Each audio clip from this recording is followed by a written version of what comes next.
to A Path to Reform. My name is Tejas Thiyagarajan, and in this video I'm going to be talking about the United States incarceration system and whether it is effective or not, and if not, how can we improve it. To do this, we're going to be looking at other reform systems, such as the Norwegian reform system, and we're going to also be asking people who have experienced the system.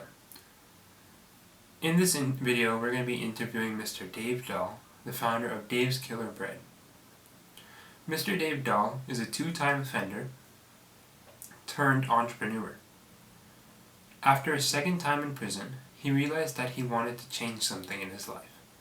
So he founded Dave's Killer Bread. And today, Dave's Killer Bread is available in many major grocery stores on the West Coast. Let's take a look. All right. Yeah, I spent a total of 15 years. You probably know that. And it's different, everything's different wherever you go, I've been to many different prisons. So it's not like you can just say, it's just like this, but, and also it's been 16 years now since I was in prison. So things have changed, but I can tell you what I know. All right, that sounds great. So I think I'll just get right to the question so I don't waste too much of your time.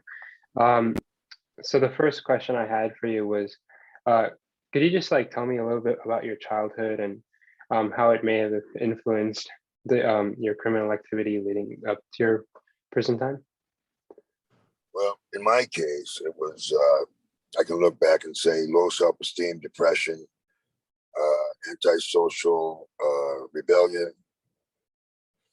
I didn't agree with the way other people seem to think, like my mom, my dad, the people. It's because I went to a private school, Seventh Day Adventist school, which I couldn't wait to leave. So I was like, I didn't like that, and I didn't feel good about myself. I didn't feel good about much of anything, and so eventually, not really early, but like about 14, 15, started doing marijuana and booze, drinking a little bit. And then when I got a little older, like 16, 17, I started drinking a lot more, smoking weed, doing hallucinogens like acid, LSD, and mushrooms, things like that.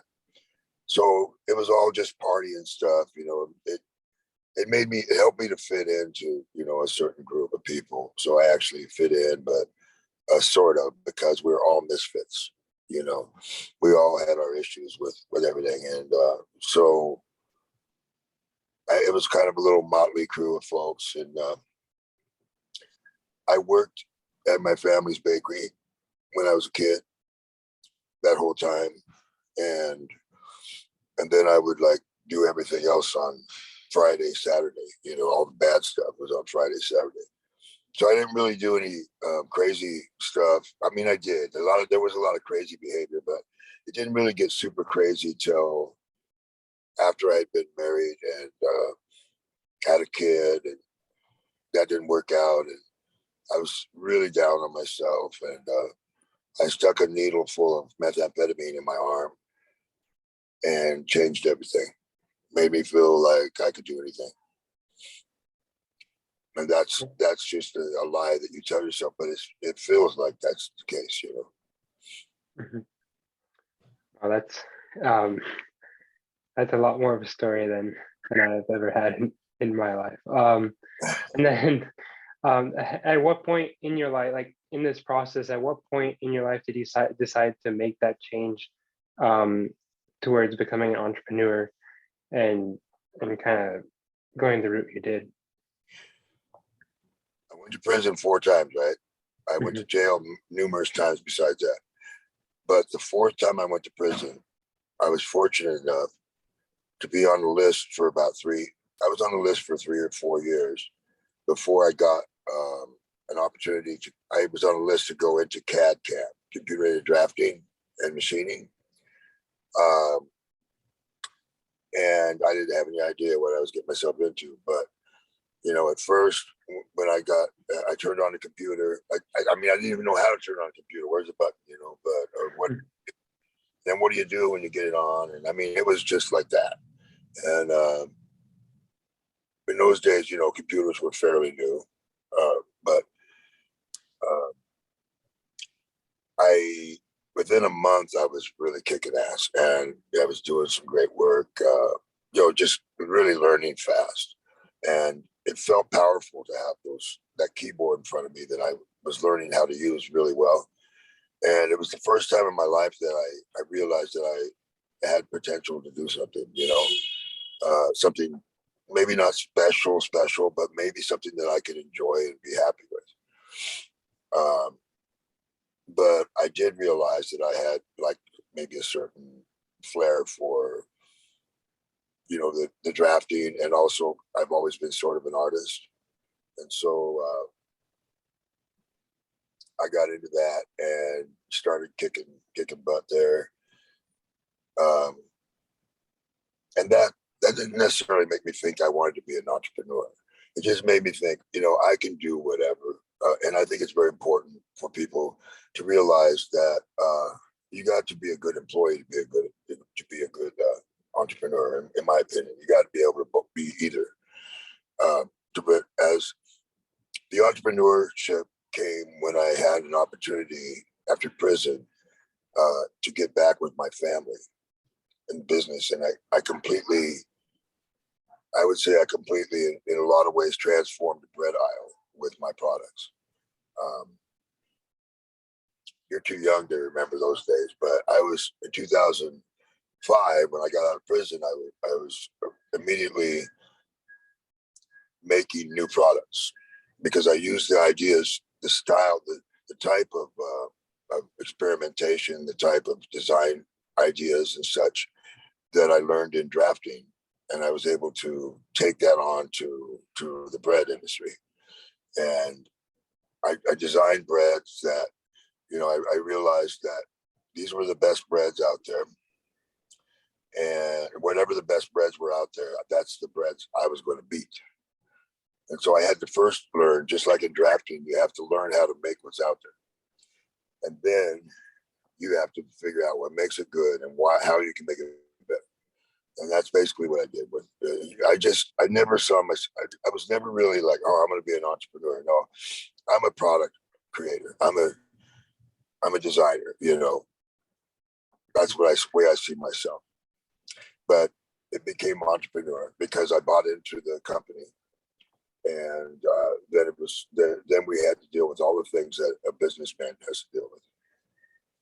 That's really cool. And then, so when you were in prison, like, do you think the methods that they use, for example, your the CAD camp that you had, do you think that was effective in helping you reform? And do you think those programs are readily available for other inmates? The first part of your question, yes, it was very helpful for me. It was at the right time in my life. I was 38 years old when that happened, when I went to school. And that's pretty old, right? But it was the right time for me. I was ready. I was done. I was done doing the other things. And that's important. You know, I'm really about, I like to inspire people to change inside themselves. And then they learn to react to the battles that they have to face. But I was fortunate to get into that program because they don't even have it anymore, that one. And I don't really know, since I haven't been back in prison for a few years, or back to see it. I used to go in all the time to speak and stuff, but since I haven't been there for a long time, I don't know what they have going on. I hope they have more going on, but see, in those days they were cutting programs because it's like they did that instead of cutting other things that would have been better to cut. And to me, learning a trade is a very valuable thing. And so, do you know who Mike Rowe is by chance? I don't. Mike Rowe is the guy, he did Dirty Jobs, and now he's got a program called How America Works. And he's really like a advocate for teaching people skills and teaching people trades. And to me, that was the big turn in my life. And so really, there's never enough opportunities in prison for people, but sometimes people squander those opportunities too. And, when they get them. And so it's like a two-way street. And, everybody's got to play their part and play it well, which it's hard to depend on the Department of Corrections to, really have faith in you and give you that opportunity. But I hope there's more of those opportunities out there now. And what I've done, I work with a lot of charities and things that help people bridge between, having a bad life to having a better life. Mhm.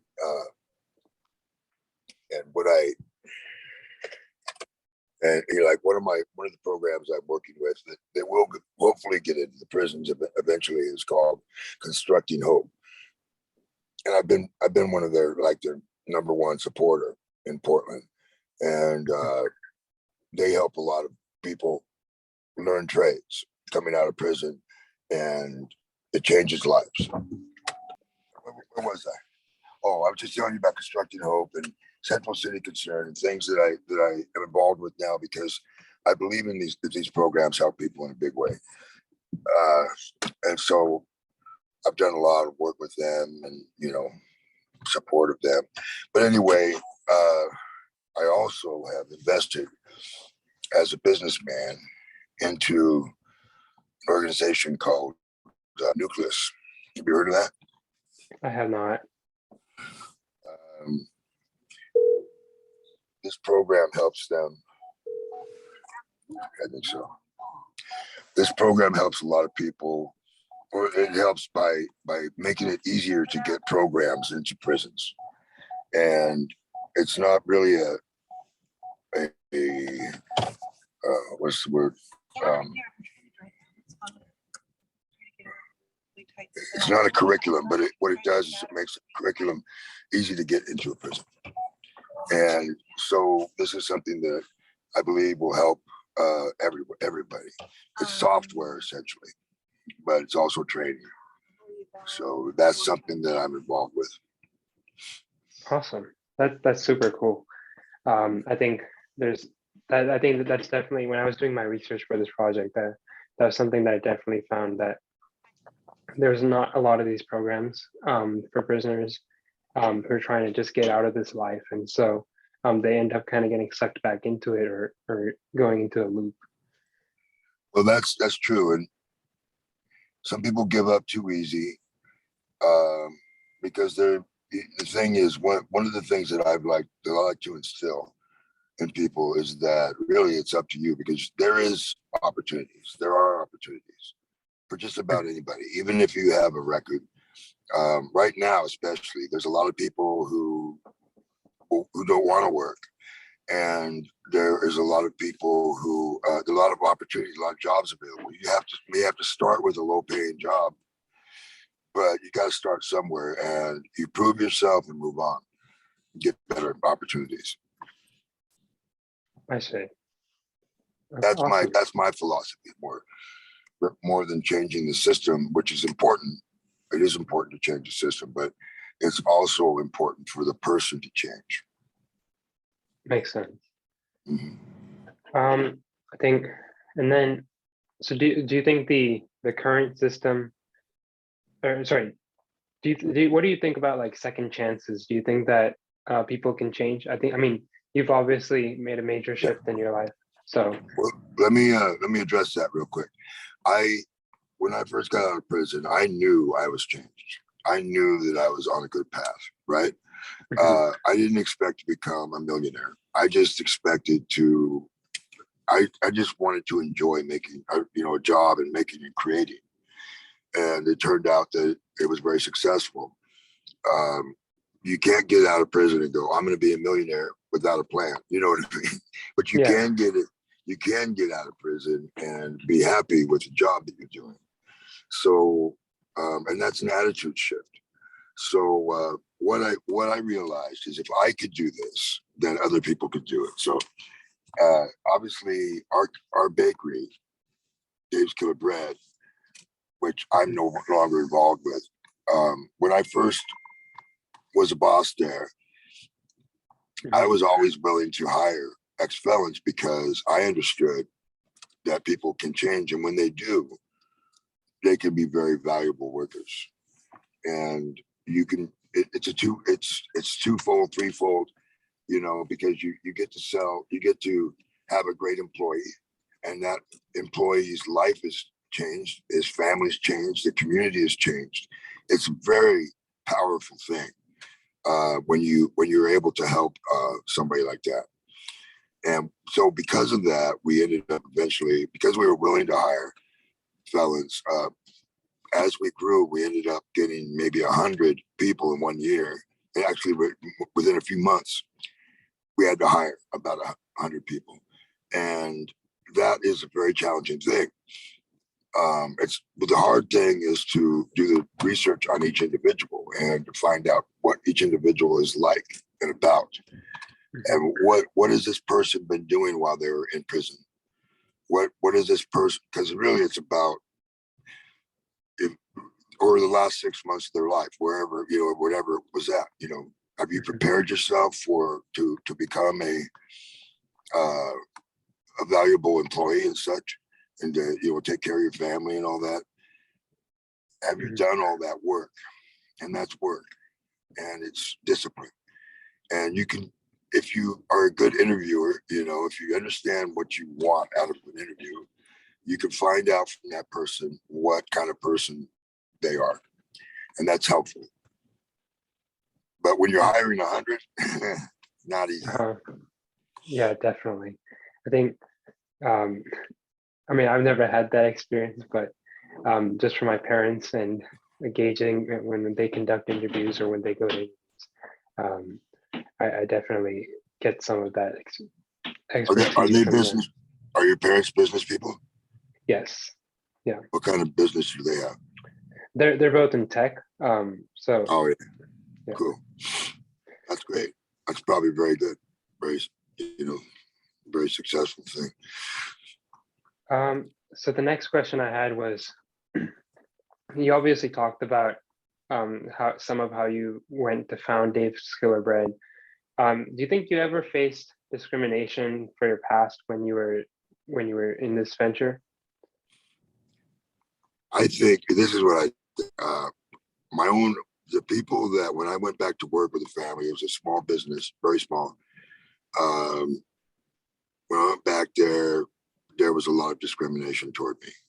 They were not happy. Even my own family was not happy that I get out and, I'm doing all this when all they really wanted was just give me a job. And so there was a dynamic there, and it's all different depending on who you are, where you're at.